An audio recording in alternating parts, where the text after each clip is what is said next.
Assalamualaikum warahmatullahi wabarakatuh. Salam sejahtera bagi kita semua. Hari ini saya berada di lahan kebun cabai. Nah, seperti ini kondisinya.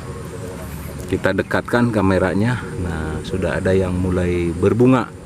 Ya, sudah ada yang mulai berbunga. Kemudian saya akan memberikan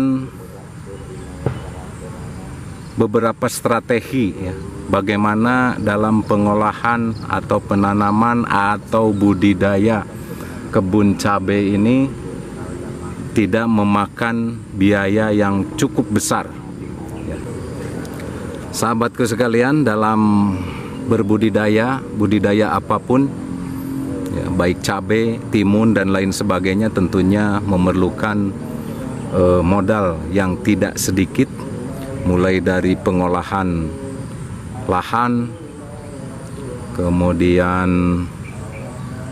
pemberian pupuk dasar, ya, kemudian penanggulangan hama dan lain sebagainya, penanggulangan gulma. Ya, contoh seperti ini adalah mulsa ya, untuk penanggulangan gulma ya ke sana. Nah, kemudian ini namanya ajir ya.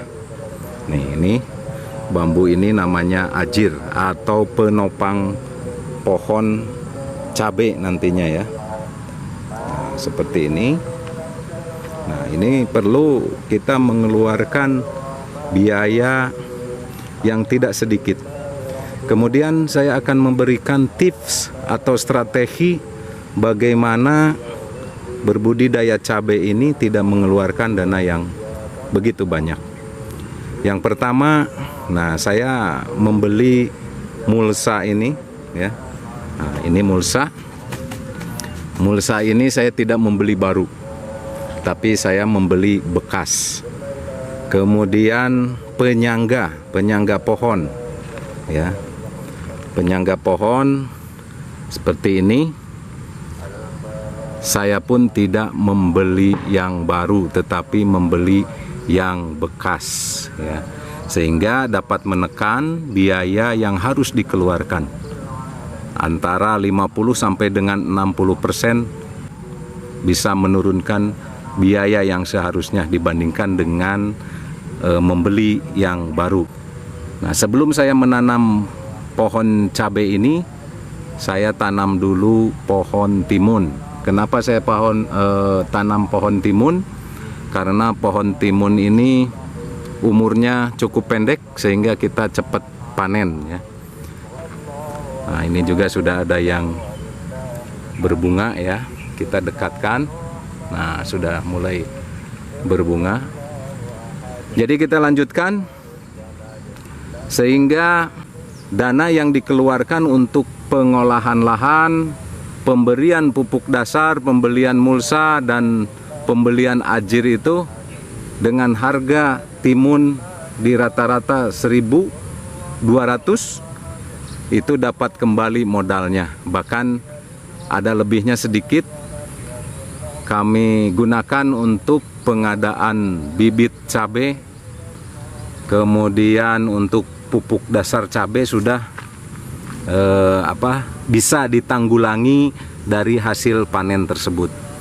Kemudian tinggal kita untuk pemeliharaan, pemupukan dan lain sebagainya pohon cabai ini kita menggunakan dana tambahan ya, sehingga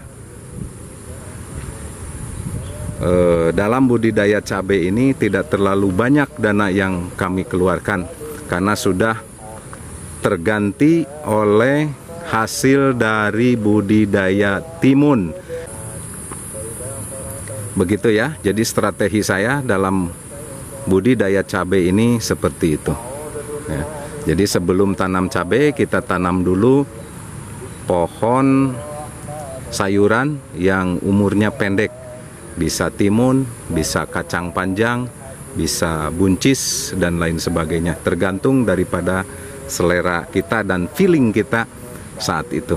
Sehingga dana yang dikeluarkan untuk menanam pohon cabai ini dapat tergolong murah. Ini dalam 2000 pohon ini ya, kalau ini nanti hasilnya bagus ya, tidak terserang penyakit dan lain sebagainya, lumayan lah. Sehingga bisa kami simpulkan bahwa dengan cara seperti itu dalam budidaya cabai ini ya, bisa 50% sampai dengan 60% ya, dapat kita tekan pengeluaran dananya. Itu saja tips dan strategi bagaimana saya menanam cabai dengan dana yang tidak begitu banyak. Mudah-mudahan bermanfaat. Terima kasih. Wassalamualaikum warahmatullahi wabarakatuh.